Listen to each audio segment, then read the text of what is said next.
رب العالمين بسم الله الرحمن الرحيم الحمد لله رب العالمين.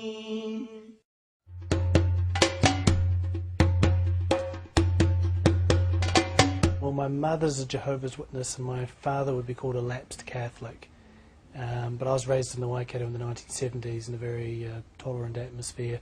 In fact, I've got one uncle who's an apostolic and other family members who are Anglican. So I was studying history at Waikato University in the 1990s, and I developed a strong interest in, you'd say, all matters Islamic. As soon as we started touching on anything to do with Islamic affairs or the Islamic religion or Muslim history, whether it was in the Soviet Union and Soviet Russia or whether it was in Religious Studies 101, Introduction to World Religions, everywhere I went I kept coming across Islam, and I kept just getting more and more interested.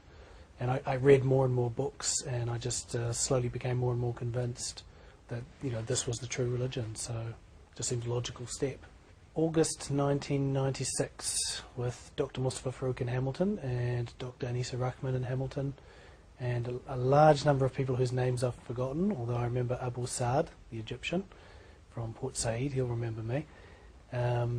There were a lot of people, very good brothers, whose names escape me completely, but I remember them every time I go up to Hamilton.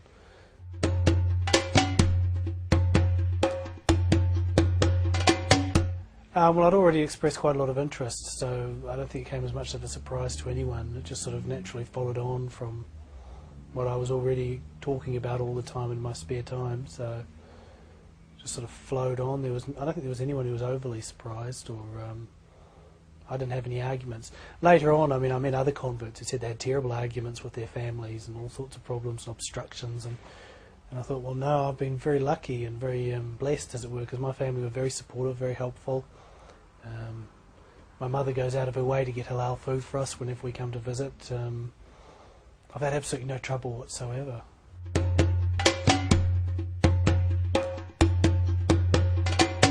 How has Islam changed my everyday life? Well, I like to think that it's made me a slightly better person. I hope that it's made me a better person.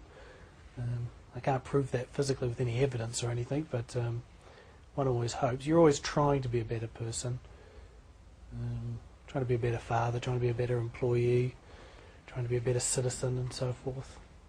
I think Islam helped me to be a better person by giving me some degree of focus, some conception of that this world is not the only one. You know, like this isn't. You know, like my dad was always saying, you know, we're just part of the nitrogen cycle. You know, like this is it, and you're going to die and be dead and be buried, and it's like, well, Islam gives you that faith that, like, no, there's going to be a little bit more. There's going to be something better. You know, yeah. So. Yeah, it gives you something to work towards.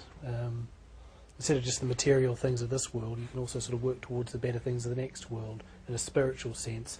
So it means instead of being focused just on accumulating money and material goods and being obsessed with gaining wealth, which God knows I'm far from, it means, you know, you can focus on the spiritual things, like doing things for other Muslim brothers down at the mosque, helping people, spending time with your family. Everyone says I'm not particularly career focused. I'm very focused on my family, and I always attribute that to the religion. You know, Islam places a great stress on family, so I'm just always there with my family, always there for my kids.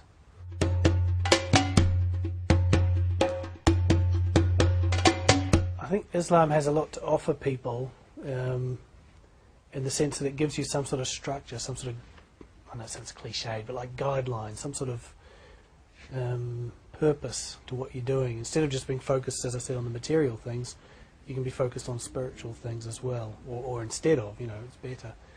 Islam does have a lot to offer in terms of ethics, in the sense that, you know, for example, you know, giving up alcohol.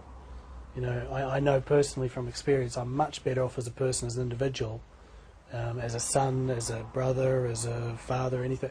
Well, I wasn't a father before I became a father. I wasn't a Muslim before I became father, but in terms of giving up alcohol, that's a real terrible waste of time and money. And once you give up alcohol, this is one of the tenets of the Islamic faith, is you don't drink alcohol. Once you give up alcohol, it's like you save so much money, you've got all that time with your kids, it just improves your life at so many different levels. It's hard to explain. But at many different levels, Islam does improve things. You know, you give up alcohol, you give up this, you give up that, but also you persevere towards spiritual, religious goals and towards spending time with your family. It just makes you a better person. Or I like to think it makes you a better person. I would urge people to read. Muslim and non-Muslim alike. It surprises me how little people read. Maybe it's just because I read too much, but I really do encourage people. I mean, I know a lot of people are watching TV, but I really do encourage people to read more. It's I think it was one of the first revelations, wasn't it? Iqra, read in the name of Allah. Read history books. Read biographies of the Prophet Muhammad. Read about other Muslims. Read about non-Muslims. I mean, just broaden your knowledge. You know. There's nothing better you can do for your life than expand your mind by reading. Read the Quran.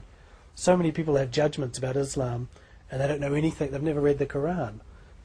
Absolutely staggers me how people can make judgments of something and they haven't done the reading, any background research material. But also that would also apply to Muslims too. I'd encourage Muslims to read.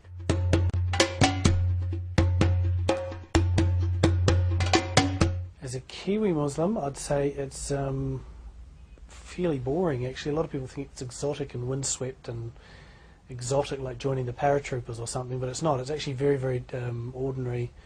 You know, I still do all the things that most Kiwis do, except for the drinking, obviously, and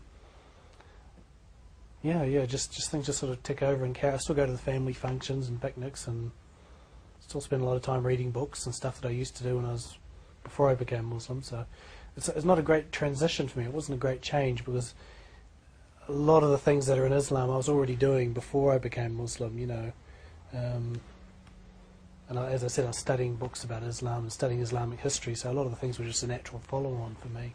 I don't find any nothing overly burdensome conflicts in terms of being a Kiwi and being a Muslim. I think people aren't used to it, and I get a lot of people asking, because I use the name Abdullah all the time. People ask, Abdullah, where's that from? And it's like, well, I'm from Pataru. I'm not actually from anywhere windswept and exotic. It's just a Muslim name, you know, like Cat Stevens became Yusuf Islam, Cassius Clay became Muhammad Ali. I certainly think in New Zealand there's less appreciation of that. It's still a novelty, which can be a little bit of a drag sometimes. I don't want to be sitting around. I sometimes feel like I should be carrying a business card just to explain it, you know, because I can't be bothered explaining it. You know, I'm a very dull provincial yokel at heart, and I became Muslim because I think it's a good religion, not because I want to draw attention to myself, you know. رب العالمين بسم الله الرحمن الرحيم الحمد لله رب